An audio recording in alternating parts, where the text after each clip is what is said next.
Congress party के राष्ट्रीय प्रवक्ता नेता रणदीप सुरजेवाला जी, शक्ति सिंह गोहिल जी, मदन मोहन झा जी, हमारे साथ सीपीआई पार्टी के नेता, सीपीएम पार्टी के नेता और सीपीआईएमएल के नेता यहाँ उपस्थित हैं।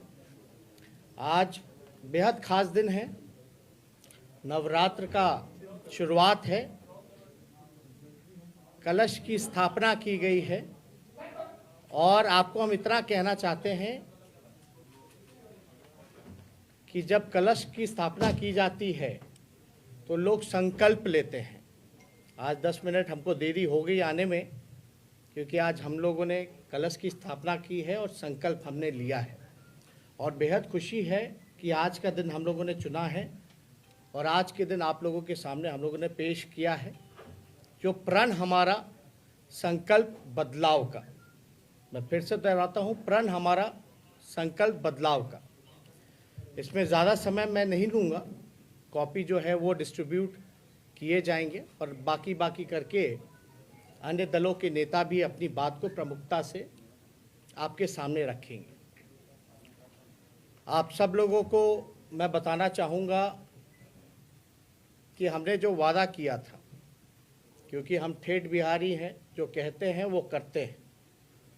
पहले भी कहा था, डीएनए शुद्ध है।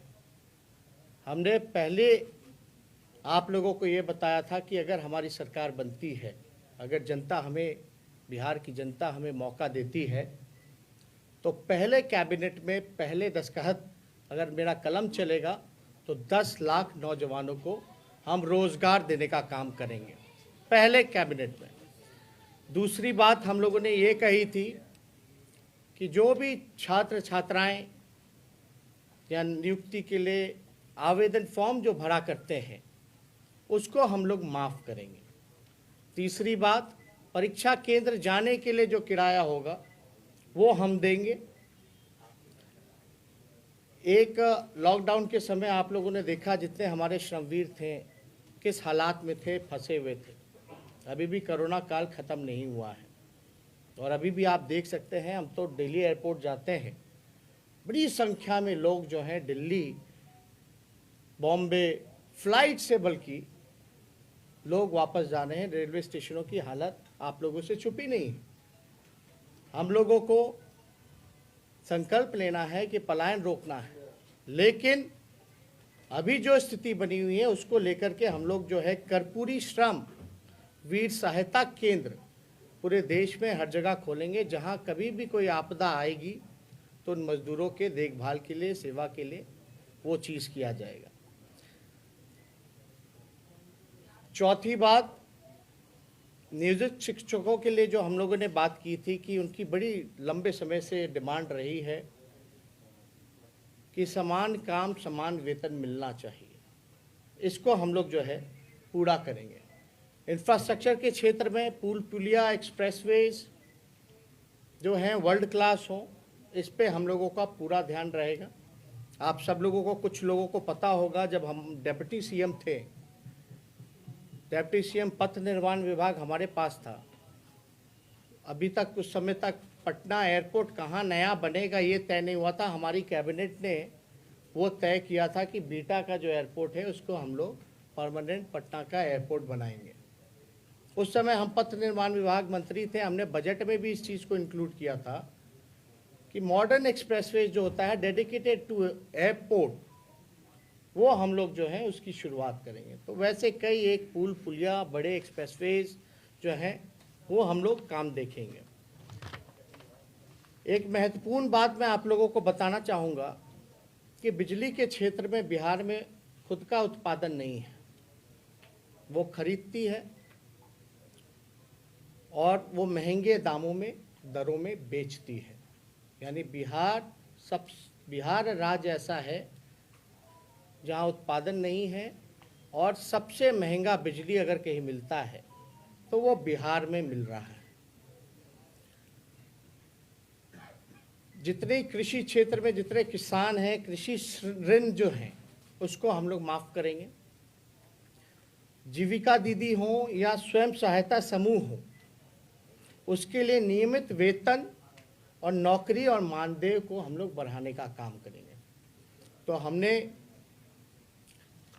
इस प्रण हमारा संकल्प बदलाव में कुछ मुख्य बिंदु हमने अपने तरफ से रखा है, लेकिन आप जानते हो बिहार में डबल इंजन की सरकार है। यहाँ से लगभग नीतीश कुमार जी 15 साल से बिहार के मुख्यमंत्री हैं।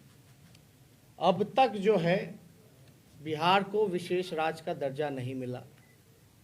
कोई डोनाल्ड ट्रंप तो आके नहीं देने वाले हैं यहाँ, अमेरिका के राष्ट्रपति। आप देखिएगा, मोदी जी ने पिछले 2015 के चुनाव में कहा था कि शुगर मिल जो मोतिहारी का है वहाँ का चीनी का चाय वो पिएंगे। बिहार में आप देखिए, जूट मिल हो, पेपर मिल हो, शुगर मिल हो, राइस मिल हो, सब ठप पड़े हैं, बंद हो गए। इसके उपाय के लिए कुछ नहीं किया गया, बल्कि बिहार में उत्पादन अगर होता है मकई का, लीची का, गन्ने का, केले का, इसके लिए कोई व्यवहारिक फूड प्रोसेसिंग यूनिट्स नहीं खोले गए।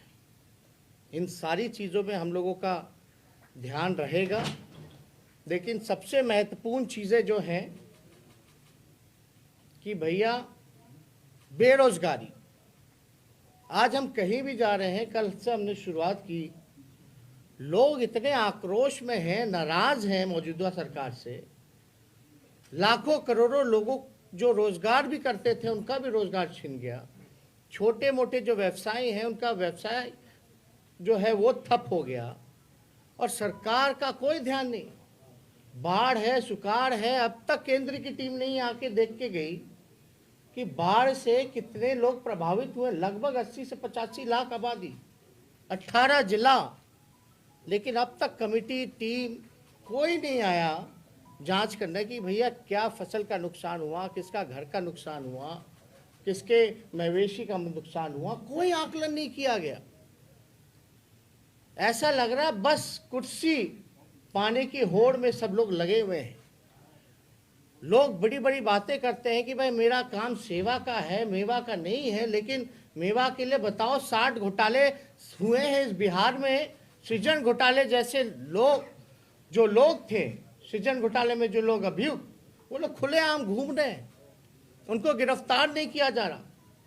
तो चाहे भ्रष्टाचार हो, लॉ एंड ऑर्डर की स्थिति हो, एनसीआरबी के आंकड़े आप देख लें, कोई मेरे आंकड़े नहीं। हम लोग भी सत्ता में रहे, कांग्रेस पार्टी 15 में, राष्ट्रीय जनता दल जेडीयू थी, उन 18 महीने का आप निकाल लीजिए और बाकी के बीजेपी जो आई सरकार में उसका आंकड़ा निकाल लीजिए। स्पष्ट रूप से अपराध जो है बढ़ा है। लेकिन जो मुख्य बातें हैं हमने कही हैं, बाकी तो हम लोग आप लोगों से करते रहते हैं। ज़्यादा समय हम ना लेते हुए, मुझे पूरा विश्वास है बिहार की जनता पर कि जो विकल्प हम लोगों ने, महागठबंधन के लोगों ने, आरजेडी, कांग्रेस, लेफ्ट की तीनों पार्टियों ने एक साथ आकर के बिहार की जनता के सामने जो संकल्प लिया है, जो प्रण है हमारा, उसको हम लोग सरकार बनने के इमीडिएटली बाद ही उसको पूरा करेंगे। और हमने तो पहले भी कहा कि पहले कलम अगर मेरा चलेगा कैबिनेट मीटिंग में, पहले कैबिनेट मीटिंग में, तो 10 लाख नौजवानों को रोजगार। 10 लाख लोग सोचते हैं कहाँ से आएगा, 4.5 लाख नौकरियां तो रिक्त पड़ी हैं सरकारी, शिक्षा विभाग में, स्वास्थ्य विभाग में, होम डिपार्टमेंट, पुलिस डिपार्टमेंट्स में। एक उदाहरण दे दें, मणिपुर छोटा राज्य है, वहाँ 1 लाख आबादी पर 1000 पुलिसकर्मी हैं, और बिहार में 77 हैं केवल 1 लाख की आबादी पर। तो आप अंदाज़ा लगा सकते हैं। तो ज़्यादा कुछ हम ना कहते हुए आप सब लोगों को धन्यवाद देते हैं, और फिर से पुनः मैं नवरात्र की शुभकामना पूरे बिहार और देशवासियों को देना चाहता हूँ, आप लोगों को देना चाहता हूँ। बहुत बहुत धन्यवाद।